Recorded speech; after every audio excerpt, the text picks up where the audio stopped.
he was isolated by Susie Wiles, the chief of staff. And who is Susie Wiles? Subsequent to my report at the Gray Zone citing a inside White House source, a Trump official, we learned that Susie Wiles had actually went to Israel to work for Benjamin Netanyahu on his 2020 re-election campaign. How crazy is that? America first, and your chief of staff literally worked for a foreign leader? What's going on here? I mean, that's what we're unmasking, is the biggest foreign influence infiltration operation in American history that is basically taking control of an administration that says it's America first and is taking us to a very dangerous place. Does anybody else find this weird? This is an image of 250 U.S. state legislators currently in Israel. This was a couple of days ago. Yeah, it is a little bit weird. What is going on here? So this is a delegation of 250 U.S. state legislators going over to Israel. This is the largest ever group of elected officials visiting a country in a single trip. This is a bipartisan contingent. 5 lawmakers from each of America's 50 states visiting Israel for the first time. Comes as the ministry intensifies efforts to bring in foreign delegations amid mounting international criticism of the war in Gaza. During the week-long visit, the lawmakers are scheduled to meet with Prime Minister Benjamin Netanyahu, President Isaac Herzog, Foreign Minister Gideon Saar, and Knesset Speaker Amir Ohana. They will tour the country, including the Gaza border region, where they will plant trees in a visit designed to highlight Israel's security, economic, and social realities. I just want to point out the hypocrisy here, or the, I don't know, the planting trees part, because, hey, guess who's cutting down trees? Israel has destroyed more than 1 million olive trees since 1967 in the West Bank and the Palestinian territory. So I guess they're replacing all of these trees that they've cut down. Now, the ministry stresses that the delegation's strategic importance is noting that the state legislatures often influence anti-Israel bills, such as those supporting the BDS movement. That's boycott, divest, and sanction.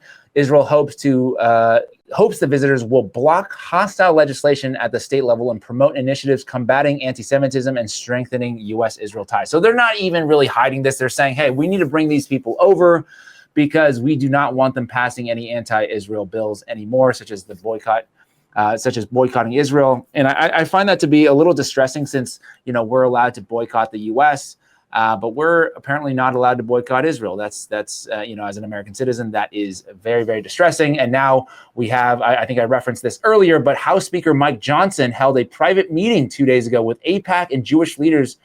This is on Wednesday on Capitol Hill, wherein he reportedly pledged to screen out isolationist GOP candidates to prevent the wing of the party from growing larger in the House. Wow. So Representative Tim Walberg was also part of this meeting, revealed that he'd been texting recently with Anti-Defamation League CEO Jonathan Greenblatt about the proliferation of anti-Semitic conspiracy theories about the killing of influencer Charlie Kirk. Yeah. So, Jimmy, I don't know if this is going to work. I mean, the way I'm saying this is way too in your face. You know, we have the entire Congress, or these are state legislatures, but they're going over there to Israel. They're taking all these photos. They're going to the Wailing Wall. I don't know. It seems like it's a little too over the top. I'm not sure if this is how you would do it if you wanted to, you know, gain back American support. I think the better way to do it would probably just be to stop bombing children, but I guess that is not an option for them. So you have to just bribe people. So this is the first stage that they do. They bribe them at first. So you give them money and see if they're going to do what you want them to do. But if you don't want to play ball like Charlie Kirk, then then potentially just say, hey, you're going to get canceled. We're going to end your life, or not end your life, but we're going to, you know, remove you from your job, get you fired, get you isolated, get you, you know, get your family, you know, threaten your family. All these kinds of things seems to be the next step if you don't want to take the bribery step. Yeah, no, I agree with you. It's again, I don't understand. It's obvious you don't live in a democracy. Could it be any clearer? You don't live in a democracy. could it be any clearer that your country's foreign policy is run by another country? Is it obvious that your elected representatives are more responsive to a foreign country than they are to you? No, it couldn't. To me, it couldn't be any clearer. What's going to change? I don't think a goddamn thing is going to change, James. Do you? Well, I'm hoping things. I mean, that's the idea is that, hey, if Massey can hang on to a seat next year, then we say, hey, we're going to have more and more of these anti-Israel candidates that are America first, that at least put the needs of the American people, right? We're continuing to send billions of dollars over there while the bridges are crumbling, the roads are crumbling, the hospitals are closing. And I think that's the part where the American people are like, what the fuck is going on here? Because I honestly, like, just to think from a more of a black pilled or just from a realistic perspective, if things are going well, I'm not sure if people are paying that close of attention. Like in the 90s, all the same stuff was still happening over there in Israel, but people weren't paying any attention to it because, we were roaring and the economy was good. Everybody was feeling excited and hopeful. And now it's like, oh, you can't survive if you get a $400 hospital bill and then you're bankrupt. And then you start seeing all this money flow overseas and you drive through a lot of this country and it seems to be, abandoned. I think that's the part where it doesn't make any sense. And people are realizing that right now. But in terms of the government itself being completely tied to a foreign country, this is Max Blumenthal the other day on InfoWars. And I think he had a pretty big breaking revelation here. So let's take a listen. To what I was telling you before the break, John Ratcliffe, when he was isolated with Donald Trump to basically feed Donald Trump Mossad talking points, including about phony, fabricated WMD propaganda about the Houthis about to get a nuclear weapon from Iran if he didn't strike.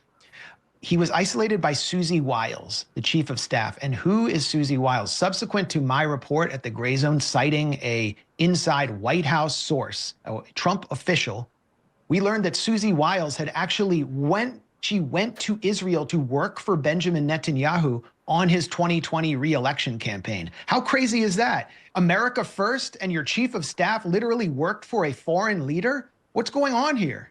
I mean, that's what we're unmasking, is the biggest foreign influence infiltration operation in American history that is basically taking control of an administration that says it's America first and is taking us to a very dangerous place.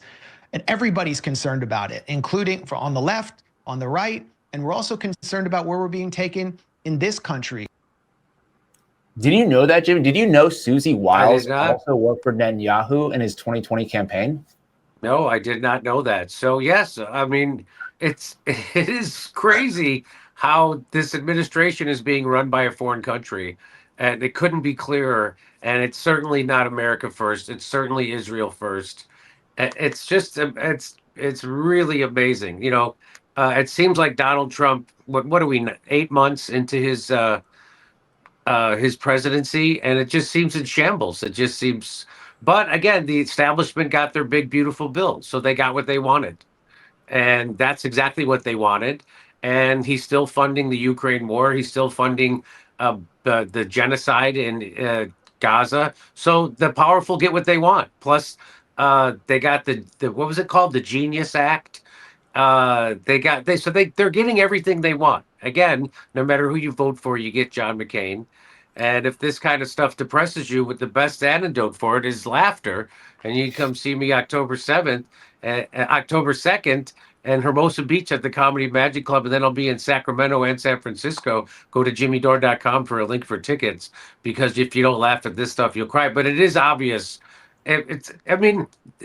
MAGA is just as upset about this as the left is upset about. Everybody's upset about this, right? So again, this is not going to work. I don't know how much longer they can keep this going. Maybe forever, right? Until there's a real kind of a revolution in America. I don't think it's going to. Even if Thomas Massey regains his seat, what does that mean? I don't think it means much. Well, that means you could defeat AIPAC. It means that, hey, you can survive an election where AIPAC's pouring in $20, $30, $40 million and win. That means that money is no longer the sole predictor of electoral victory. Okay, I mean it's 95% of the time it's the predictor. So there has always been 5% of the time where the big money person didn't win. So, and I think. If you want a laughter, though, and speaking on that train of laughter, this is, I won't play the clip because it has Somewhere Over the Rainbow, and I don't want to copyright this video. Right. But the American lawmakers at this 50 states, one Israel delegation, they were serenaded with Somewhere Over the Rainbow.